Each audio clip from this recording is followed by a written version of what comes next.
for our next conversation, please welcome back moderator Jabari Young and panelist Helen Adeosun, founder and CEO, CareAcademy.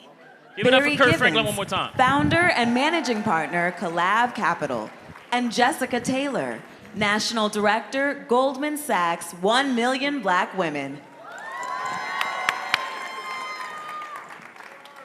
I don't know if I'm gonna be able to top Kurt Franklin. That was dope. That's good. So last week, I had a chance to go to Goldman Sachs, and this is one of my favorite conversations that we're having, but their 1 Million Black Women initiative, which is, I don't know how many people in the crowd know about that. Raise your hand if you know about it. Great. So for those people who don't, 1 Million Black Women is Goldman Sachs, our proud sponsor.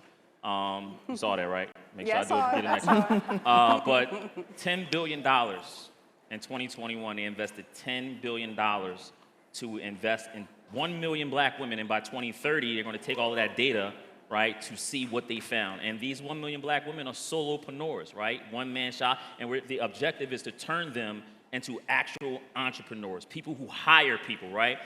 Brookings Institute says that if you hire one person for black business, the economy grows by $55 billion. Look at that. A black business, if they hire one person, right? If every black business hires just one person, the economy goes up $55 billion, right? That's a big, giant stat. Earlier in our program, we were talking about things that were wrong. This one is talking about things that are right. And with that, Jessica, I'm going to start with you because you work at Goldman, right? Yes. First of all, let me start there. What is it like working at Goldman Sachs? Well, thank you so much, Jabari. It's great to be here. Hello, everyone. I have been at Goldman Sachs now a decade, and I've been a year into this role of running 1 Million Black Women, which is such an honor. I think when I think about Goldman Sachs, you can go to the website and you see a list of business principles, which are kind of principles that employees kind of live by, so to speak, while they work at Goldman Sachs. And one of the ones that really resonated with me the most was Goldman Sachs saying, you know, we're not afraid to strive to be excellent. And we want to be excellent in everything that we do. And so I was taken aback by that, right? Because sometimes you hear the notion of let's do the best you can, which is true and good. Let's try hard, A for effort. Goldman Sachs says we want to be the best. Yes. And they don't back down from that. And so when I think about my 10 years at the firm, striving to be the best, right? Learning, asking the right questions, showing enthusiasm for the work, being a team player. All of those characteristics are, I would say, what's important to kind of be successful in a place like Goldman Sachs. I'd also say trust is another big piece, right? Your manager at Goldman Sachs wants to know that you're in it to win it. Yes. And that they can trust you and rely on you to do the hard work, to work the long hours, to try to push the vision forward. And so demonstrating that commitment to the mission and the history of the firm, it's a 154-year-old institution, is really powerful. So those are kind of the two things I've kept in mind over the last decade. Beautiful. Well, let's keep it there, right? Because I want people to understand your role as National Director at 1 Million Black Women. Explain your role there and why people who didn't know about the program should maybe want to apply. Right. Well, first I want to say this, is that everything that Goldman Sachs does is grounded in data. And in 2021, our research team launched Black Womenomics, which was a research report that said many things, but really underscored the 90% racial wealth gap between your median black household and your median white household. And it underscored that 2/3 of that wealth gap was driven by an earnings gap, so black women just not earning as much as their peers. And then when you looked at black women who were mothers, 80% were breadwinners compared to 50% of white women. And so across some of those data points and others, our CEO, David Solomon, said, we have to do something about that. And Goldman Sachs exists as an investment bank to grow the economy, whether that's working with your ultra high net worth individuals to help them grow their wealth, whether that's helping a company go public, or do a merger and acquisition. It's all about economic growth. And so in order to continue to grow the economy, you have to invest in black women. Because if you do, you can create about 1.7 million jobs and grow GDP by $450 billion. So for Goldman Sachs, this is a business deal, right? This is an investment. This isn't just charity. And there's nothing wrong with that. But it's important to note that there's an economic case for this work, which is why our CEO said we are going to invest $10 billion to drive economic opportunity for Black women. And in addition to that, commit $100 million in philanthropic capital. Yeah, and some of that money have went into institutions here in Atlanta, right? That's King right. Center and Morehouse both receiving some of those grants. Barry, you're in a unique situation, right? Because Goldman, part of this program, Goldman takes money and they also invest in Black-run venture firms, right? And then you guys take that money and then go and invest in Black companies. Explain that process and what you're seeing, what is driving, what's moving the needle from Goldman's investment for you guys? Yeah, and so as we think about creating jobs, as we think about money going to Black women entrepreneurs in particular, investing money into venture capital funds is almost a way for any limited partner, which Goldman Sachs as an investor in our fund is a limited partner. It's a way for them to multiply that economic impact. Because once they give us the capital, then we go out and we find, particularly at Collab Capital, where we only invest in Black-ran technology companies. And so all of their money that they're giving us is now going into Black founders. We have a portfolio now of 37 founders, of which 19, over 50% of them, have at least one Black woman founder at the helm. Wow. And so a lot of times we talk about the trickle-down effect of investing in Black or women-led general partners, which are the partners of the venture capital funds, and what that means to the economy, which then trickles down into investing in people that look like us. What sometimes we forget or don't talk about is that once you invest in diverse GPs, what that means for the people that we invest in. Absolutely. That means that we're going to invest into a more diverse set of business owners and entrepreneurs. And so the last part of that is that what are those entrepreneurs building? They're typically building products that are affecting our community. They're building things that are affecting that are affecting the women communities, that are affecting the things that typically get left out and underserved. And so we have a company in our portfolio called Backpack Health. Backpack Health? Backpack Healthcare, which is focused on mental health for kids and families. This is something by a woman whose son was dealing with mental health issues, a Black woman, and she went out to solve that, and now she just raised a Series A of, I don't know if it's public, so I won't say the exact amount of money, but we gave a very hefty sum of money to this company, and now us investing in her is gonna lead to tens, if not 20, 30 jobs in that community, but it's also helping families. Yeah. We invested in a company called Maya, which is helping women that have gone through mastectomies still feel comfortable in their bodies and have undergarments that make them feel sexy. That's particularly for women that have gone through this traumatic experience. And so by us investing in them, she's now pouring into her community. We invested in another woman company called Hairbrella, which hopefully many of you have, that has built products to protect women's hair when they're going out and it's raining or it's humid in places like Atlanta. So all of these products that or these people that we're investing in, they're then pouring into their communities. And as you mentioned, this is not charity. These people are doing $10, $15 million a year in revenue, which would then give us back a bunch of money, Absolutely. which would then give Goldman back a bunch of money, and everybody in the entire ecosystem is winning. And so that's why it's so powerful to invest in investors that are also investing in communities that are underserved and into people that look like us. Helen, you're in another unique position too, because you're not necessarily part of 1 million Black women, but Goldman is an investor in your company in CareAcademy, right? It's a training software to improve education in senior home professionals, right? For people who take care of senior citizens, you have a platform that trains them on how to do it more efficiently, more better, right? That's right. Absolutely. That's right. And I think everything, Barry, that was a perfect layup, right? This is perfect. I didn't pay you to say that, Barry. But everything comes full circle, I think, in a lot of ways to what Barry just talked about. I have been a direct care worker. Shout out to Atlanta. I grew up right here in this community. Thank you. As a direct care worker, I had lived experience. And I think the beauty of investing in Black women is that we're coming from a place of difference and a place of understanding opportunity from a different vantage. That's the very vantage I approach this. I had a policy degree and thought about the future of healthcare. So at CareAcademy, we say that caregivers are the very center of an equitable and accessible healthcare future. So we imagine the world as, the 60 million or so Americans who are caregivers of older adults, folks who are, meeting the needs of grandparents who have dementia, someone who may have COPD, any sort of issue. We want to be the very front door of them getting access to education that can help their communities, their loved ones, and themselves. And that's really the vision that Goldman shared with us. And what folks don't really appreciate is that the majority, of course, of caregivers are mostly women. It's 90% women.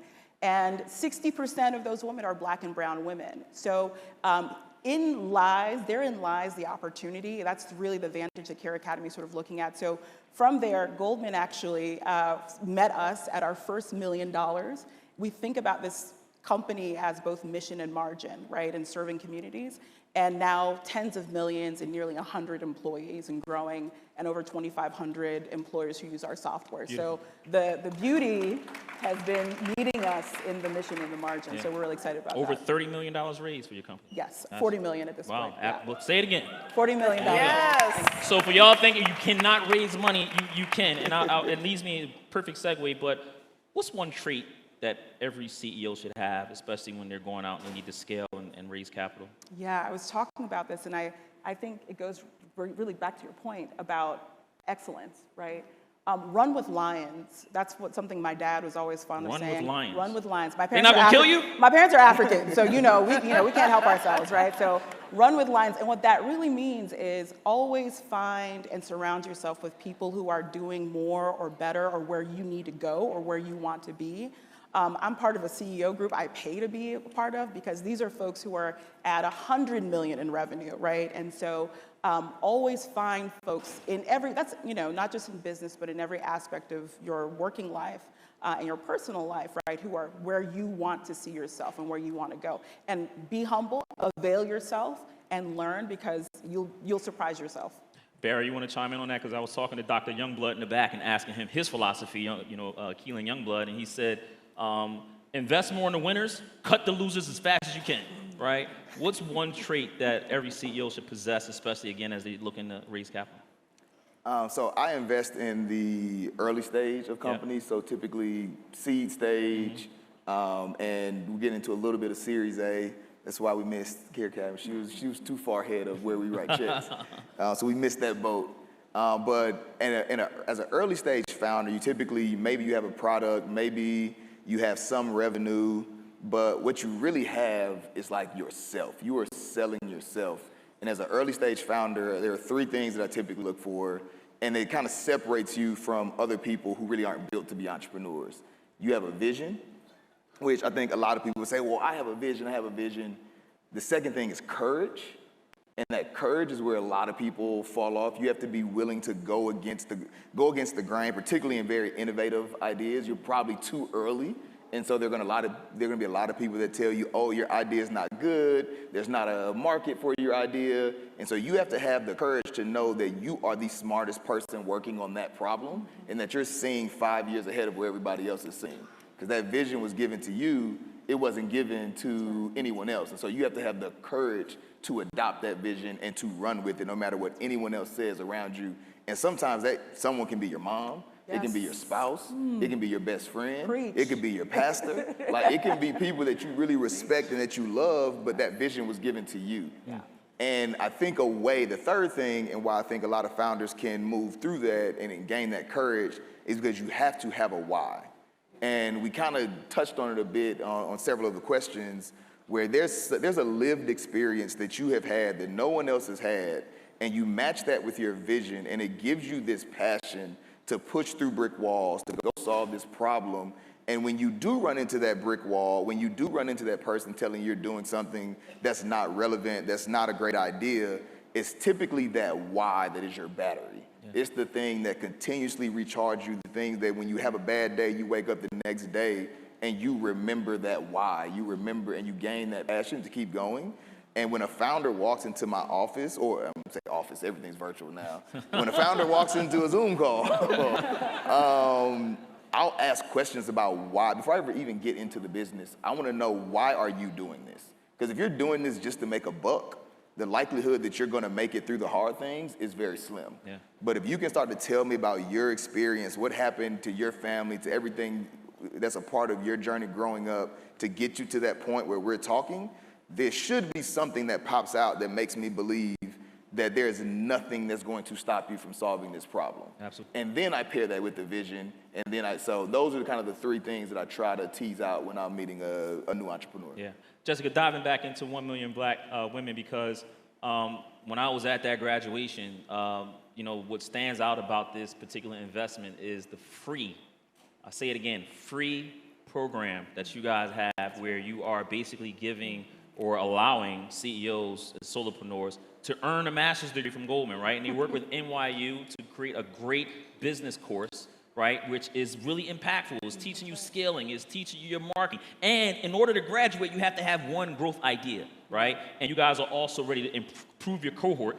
Confused, I was confused. I thought it was 300, but then I see David Solomon says it's 6. So what's going, how is that, what's going on there? That's and right. As far as that cohort, take us inside. That's right. Well, first I want to give a shout out. We have a few of our Black in business graduates in the audience. Yes. Shout A couple out. of them walked up to me. Raise your hands. Yeah. Yes, there they are in the back. Stand up. If you're a Stand graduate up. of that Black, Yes. Yes. Y'all know the next millionaires now, so make That's sure y'all right. know. That's right. And Sandra, I always tell your story. So Sandra, you were an HR lawyer, left that career, started your own business, and you told me earlier this year that you've grown your revenue enough to pay off your home mortgage. Amen. Right? So that's what we mean when we're talking about economic growth and wealth creation. But Black in Business, again, Goldman Sachs, we launched this program because we saw that Black women were growing businesses and starting businesses faster than any other demographic, period. And so what an opportunity. And for Goldman Sachs, we take advantage of opportunity, we invest in opportunity. And so we launched Black in Business, an education program to help Black women who are sole proprietors, just them in their business, help them grow revenues and hire people. And so fast forward 2 years later, we now have 750 graduates across 41 states in the country. And to your point, Jabari, we're going to be doubling the size of our classes. So usually we have 150 businesses in one cohort, and we do two cohorts a year. We're now going to be doubling that this fall to 300 businesses in one cohort, and we'll be serving 600 businesses a year. So by the end of this year, we'll have 1,000 alums already of the Black in Business program. We're going to be opening applications this fall, so you guys should keep your eye on our website for when that happens if you think this could be applicable to you. And that's a paid trip to Goldman Sachs. That's exactly right. They pay for you to come to New York, fly there, put you in a hotel, and you're at Goldman Sachs, and also in front of people like Valerie Jarrett, CEO of Obama Foundation, right? Issa Rae, right? A part of that board. And the best thing about this is that the line that they opened up that video with, right? Your network equals your net worth. Think about that. Your network equals your network. If you have a strong network, it's likelihood your net worth is going to go up. But if you're not running with lions, well, you're a loser and we got to cut you, right? Final words here, and I'll ask all of you, and Barry and Jessica, you probably are better suited to answer this because, Helen, you got your money elsewhere and you're rich already. If you had to describe... It's from your mouth to God's ears. Right. Let me stop. The IRS could be watching this like, she's a millionaire. But if you had to describe one black business, 1 million black women, in one word, Jessica, what would that word be? I'll give you 2, economic growth. Economic growth. Barry? Am I describing Collab or the... You're describing 1 million black women because if it wasn't for them, they wouldn't be getting the money. Yeah. All right. So one word, I would say transformation. Transformational, why? We've said it on stage. I mean, this is literally not just changing the lives of the women that are getting the money, but particularly in the black community, when the woman wins, the entire family wins, and then the entire community wins. And so we have to continue to invest in, support black women, because this is the foundation of our community. Yeah, absolutely. And the final stat, Jessica, I thought you were going to bring it, but I'm glad you didn't because I can end it on this now. But out of the people who did graduate, $22 million collectively that they had, their revenues went up now. That's right. Phenomenal stat. And 65% of our alums have reported increases in revenues over the last 12 months. 50% have reported creating new paid employees within their businesses over the last 12 months. So the growth is real, and that's why my word was economic growth, right? Because that's what this is about, growing wealth and growing revenues for the folks in our programs and those that we invest in. Yeah. make sure that you look into it. I wrote an article on it. If you want to know more about it and touch and see the people who actually been through it, well, we know two that's in the audience right now. Pick their brains on it, right? Improve your network so y'all can get more money. Thank y'all. Thank you so much. Thank you. Thank you. Appreciate it.